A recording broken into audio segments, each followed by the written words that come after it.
Hello, Radhe Radhe. आप सभी का बहुत बहुत स्वागत है। आप सभी को सावन की हार्दिक शुभकामनाएं मेरे परिवार की ओर से। आज है सावन का पहला सोमवार, तो मैं शुरू कर रही हूँ आज से शिव पुराण पढ़ना। सावन के महीने में मैं हमेशा शिव पुराण पढ़ती हूँ। तो बस नीचे से आई हूँ और जो शिव पुराण की जो ग्रंथ है उसको मैं उठाकर नीचे से जो है ना लाई हूँ, क्योंकि ये जो पुस्तक आप देख रहे हो उसको मैं सावन में ही निकालती हूँ। उसके बाद जो है ना अलमारी में इसको रख देती हूँ। तो ये है शिव पुराण की, जो इसको वैसे पुस्तक तो नहीं बोला जाता, ग्रंथ ही इनको बोला जाता है। तो इनको पढ़ने से जो है ना बहुत सुख मिलता है, बहुत आनंद। एक तो ये हिंदी में है, पढ़ने में कोई दिक्कत नहीं होती है। तो मैं आपको बताऊंगी कि मैं किस तरह से जो है ना इसको पढ़ती हूँ। तो सुबह के समय तो देखिए मेरे पास टाइम नहीं होता है, मुझे बिल्कुल भी टाइम नहीं मिलता है, क्योंकि बहुत काम हो जाता है, पूजा पाठ, घर गृहस्थी, तो इतना ज़्यादा जो है ना टाइम नहीं मिल पाता। लेकिन शाम के समय जो है ना मैं शिव पुराण ज़रूर पढ़ती हूँ। आप किसी भी समय पढ़ सकते हैं जब आपको टाइम मिले। तो शिव पुराण को पढ़ते समय अगर हो सके तो आप घी का दीपक ज़रूर जलाएं। अगर देखिए घी पर्याप्त है तो, नहीं है तो ऐसा कोई ज़रूरी नहीं है कि दीपक जलाना अनिवार्य है।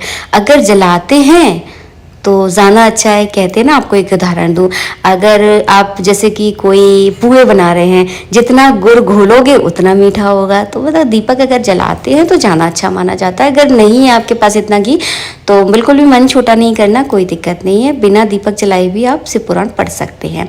सबसे पहले मैंने दीपक प्रज्वलित कर लिया है और उसके बाद जो है ना हाथ जोड़कर पूरे शिव परिवार का मन में ध्यान किया है। जैसे कि गणेश जी, पार्वती माता, नंदी जी, कार्तिकेय, कुबेर और भगवान शिवलिंग का जो है ना मैंने मन में ध्यान किया है कि मैं इस पाठ को जो है ना पूरे महीने करने वाली हूँ। इसके बाद रोली और चावल से जो है ना शिव पुराण के ग्रंथ का आपको पूजन करना है, जो कि मैं इसमें नहीं दिखा पाई हूँ। तो एक फूल में रोली चावल लगाकर जो है ना ग्रंथ का पूजन करें। इसके बाद जो है ना आपको पढ़ना शुरू करना है। मैं आपको बता दूं कि पढ़ना आपको कहाँ है। अगर हो सके तो आप मंदिर के सामने बैठकर ही पढ़ें, बहुत सही रहता है। देखिए मंदिर जो होता है हमारा घर का सबसे पवित्र स्थान होता है। तो हम एक ग्रंथ पढ़ रहे हैं तो पवित्र जगह पर बैठकर पढ़ते हैं तो हमारा जो है ना मन बहुत लगता है। अक्सर आपने देखा होगा जब भी आप कोई पाठ जप करते हैं तो मन बड़ा विचलित होता है। मतलब मैंने तो ये देखा है कि मैं कभी अगर जप कर रही हूँ ना तो मेरा दिमाग पता नहीं कहाँ कहाँ घूमेगा, कौन सी दुनिया में जो है ना दिमाग घूम कर आ जाता है। सारी गृहस्थी की चीज़ें मुझे याद आ जाती हैं। तो बिल्कुल सब कुछ दुनियादारी छोड़कर जो है ना आपको पढ़ना है। जितना आपका मन लगे आप उतना पढ़ें और भार समझकर इसको कभी ना पढ़ें। ये मत सोचे कि आज मुझे 10 पेज पढ़ने हैं। अरे मतलब होता है ना कभी कभी हमें भार सी लगने लगती है चीज़ें, तो ऐसा बिल्कुल मत करें। अगर एक महीने में पूरा हो पा रहा है तो ठीक है, अगर नहीं हो पा रहा है तो भादों के महीने में भी आप इसे पढ़ सकते हैं। लेकिन बस इसको भार समझ के मत पढ़ना और इसको मन लगाकर पढ़िए, आपको बहुत सब कुछ समझ में आएगा। अगर आप इसे भार समझकर अगर पढ़ेंगे, जल्दी पढ़ेंगे तो आपको कुछ समझ में नहीं आएगा। तो ग्रंथ का असली मतलब ये होता है कि इसको आप शांति से पढ़ें और मन लगाकर पढ़ें तो इसकी एक एक शब्द जो है ना आपको अच्छे से समझ में आ जाएगा।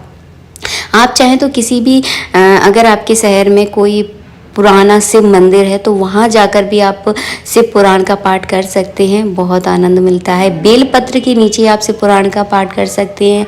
समी वृक्ष के नीचे अगर आप शिव पुराण का पाठ करते हैं, बेलपत्र के नीचे करते हैं तो इसका फल जो है ना दुगना हो जाता है।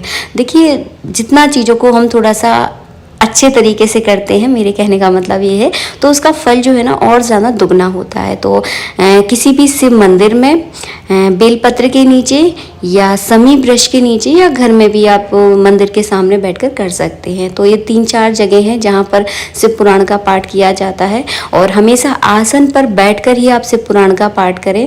ऐसे नहीं है कि डायरेक्ट ज़मीन पर बैठ गए हैं तो उसका कोई फल नहीं मिलता है। हमेशा आसन बिछाएं और आसन भी हो सके तो जो कंबल वाला आसन होता है, आपने अक्सर मेरे वीडियो में देखा होगा, मेरे पास एक थोड़ा से मेहरून से कलर का कंबल का आसन है। तो कंबल जो है ना कभी भी अशुद्ध नहीं होता है, इसीलिए कंबल के आसन का प्रयोग किया जाता है। तो कंबल वाले आसन का ही आप प्रयोग करें और उस पर आलती पालती मारकर आपको बैठना है।